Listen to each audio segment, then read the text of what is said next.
என் பேர் ருக்மணி ஸ்ரேகர். நான் கிருஷ்ணகிரி தான் ஹவுஸ் ஒய்ஃபு. ஹஸ்பண்ட் ஒய்ஃபாக இந்த பிஸ்னஸ் வந்து 11 வருஷம் பண்ணிட்டு இருக்கோம்.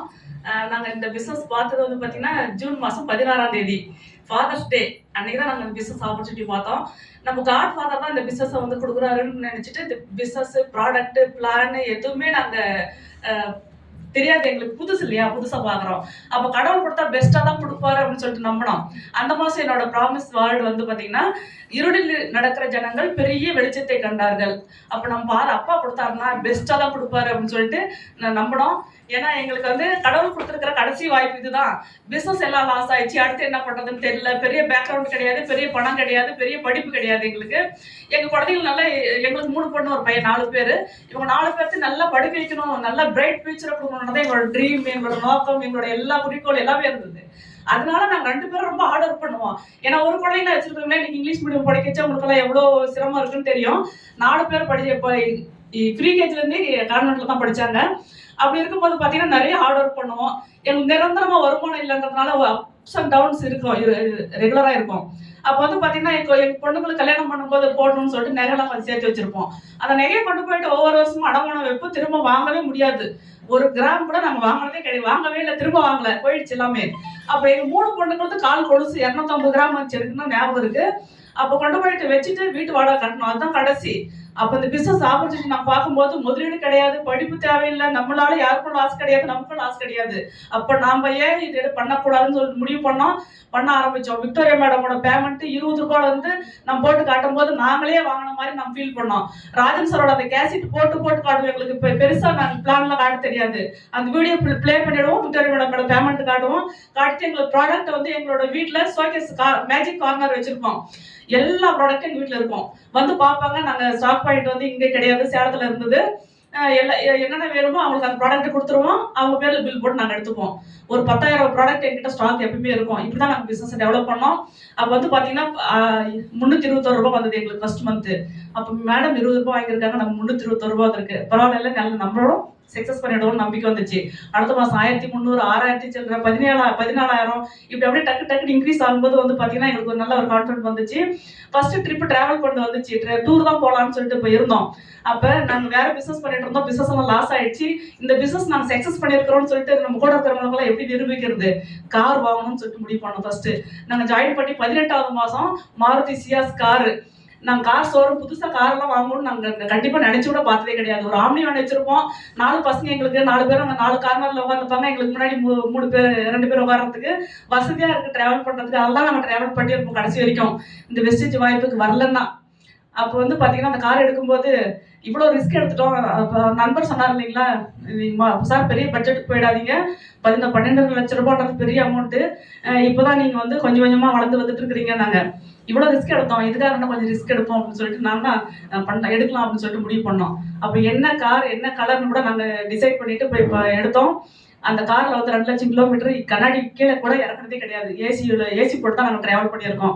எல்லாம் கார் எடுப்பாங்க, வீட்டு முன்னாடி நிற்க வச்சுட்டு எங்கன்னா ஆடிக்கு ஒரு நாளைக்கு, அமாவாசைக்கு ஒரு நாளைக்கு, எங்கள் திருவிழாவுக்கு ஊருக்கு அம்மா வீட்டுக்கு போகும்போது எடுப்பாங்க. ஆனால் எங்கள் கார் ஒரு நாள் கூட அங்கே நின்னதே கிடையாது. ஏன்னா அந்த அளவுக்கு வந்து இந்த பிஸ்னஸில் வந்து ஆப்பர்ச்சுனிட்டி இருக்குது. அதுக்கப்புறம் வந்து பார்த்தீங்கன்னா ஜுவல் சொன்னோம் இல்லைங்களா, இப்போ 2வது காரும் கூட இப்போ 2 லட்சம் கிலோமீட்டர் ஓடிடுச்சுன்றதுனால செலவு அதிகமாக வரும். இந்த சியாஸ் வந்து இவருக்கு ரொம்ப லைக் பண்ணுவார். எவ்வளோ தூரம் ட்ராவல் பண்ணாலும் டயர்னஸ் தெரியாது. இந்தியன் பென்ஸ்ன்னு சொல்லுவாங்க, எங்கள் பென்ஸ் வாங்கியிருக்காங்க எங்கள் பொண்ணு, அவங்க 1 கோடி ரூபா கொடுத்து வாங்கியிருக்காங்க. அதில் உட்கார கம்ஃபர்ட்டு நம்ம இதில் இருக்கும். அந்த அளவுக்கு வந்து எங்களுக்கு ரொம்ப பிடிச்சிருந்தது. எங்கள் ஃபேமிலியில் பசங்க எல்லாமே எல்லாம் ஹைட்டாக இருப்பாங்க எங்கள் பசங்கள்லாம். அப்போ அவங்க உட்காந்து இடம் நல்லா ஃப்ரீயாக இருக்கும். அதனால இது பிடிக்குது. லாஸ்ட் மாடல் இதோட ஸ்டாப் பண்ணுறாங்க சியாஸ்ன்னு சொன்னதுனால சரி பெட்ரோலுக்கு மாறிடலாம் அப்படின்னு சொல்லிட்டு அதே கார் எடுக்கணும்னு சொல்லிட்டு நாங்கள் முடிவு பண்ணோம். இன்னும் நிறைய கார்கள் வாங்குறதுக்கு உண்டான ஆப்பர்ச்சுனிட்டி இந்த பிஸ்னஸில் இருக்குது, அந்த கான்ஃபிடன்ட் எங்களுக்கும் இருக்குது. அதுக்கப்புறம் வந்து பார்த்தீங்கன்னா டூரு அப்படின்னா நாங்கள் வெளிநாட்டுக்கு போனதே கிடையாது, லோக்கலில் இருக்க ட்ரிப்பு கூட போனது கிடையாது. ஏன்னா எங்கள் பசங்களோட படிப்பு செலவுகள், அப்போ நம்மளை பற்றி யோசிக்கிறதுக்கு நேரமே இருக்காது. அப்போ அந்த ட்ராவல் பண்ணுற மூலமாக டூர் போகணும் அப்படின்னு சொல்லிட்டு முடிவு பண்ணதுக்கப்புறம் பாஸ்போர்ட் எடுத்து Dubai, Abu Dhabi, Thailand, Pattaya, Singapore, Malaysia, லாஸ்ட்டில் புக்கெட்டு பெண்ணாங் இந்த மாதிரி வந்து ஒரு 7-8 கண்ட்ரிக்கு வந்து நாங்கள் ட்ராவல் பண்ணியிருக்கிறோம். திரும்பவும் தாய்லாந்தே போகணும்னு சொன்னதுனால எங்கள் பொண்ணு கூட இவர் ஒரு ட்ரிப்பு போயிட்டு வந்தார்.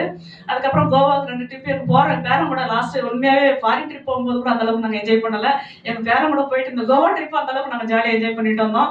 கம்பெனியில் எந்த ஆஃபர் கொடுத்தாலும் நான் அதை யூஸ் பண்ணிக்கணும்னு நினைப்போம். நாங்கள் அதை யூஸ் பண்ணிட்டு போயிட்டு வந்திருக்கிறோம்.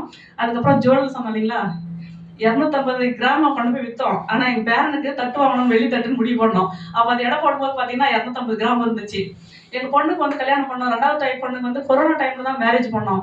அப்போ நாங்கள் தனுஷ்கிட்ட ஜுவல்லரி போன உடனே அந்த கோல்டு பக்கமே போகல. டைமண்ட் பக்கம் போயிட்டு, டாடி எனக்கு இது ஒரே ஒரு நெக்லஸ் மட்டும் வாங்கி கொடுத்துருங்க போதும்னு சொன்னான். 5 லட்ச ரூபா டைமண்ட் நெக்லஸ் கொடுத்து அந்த எங்கள் பொண்ணு கல்யாணம் பண்ணோம். அந்த மாதிரி வந்து ஆப்பர்ச்சுனிட்டி இந்த பிஸ்னஸில் மட்டும்தான் கிடைக்கும். அது மட்டும் இல்லை, எல்லாரும் எங்களுக்கு இந்த பிஸ்னஸில் வரும்போது கடனும் இருந்துச்சு, நகையும் இல்லை. என்னோட ப்ரேயர்லாம் டெய்லி கண்ணாடியில் எழுதி வச்சுட்டு அதுக்காக நீங்கள் கடையில் இருந்த உடனே ப்ரேயர் பண்ணுங்கன்னு சொல்லுவாங்க.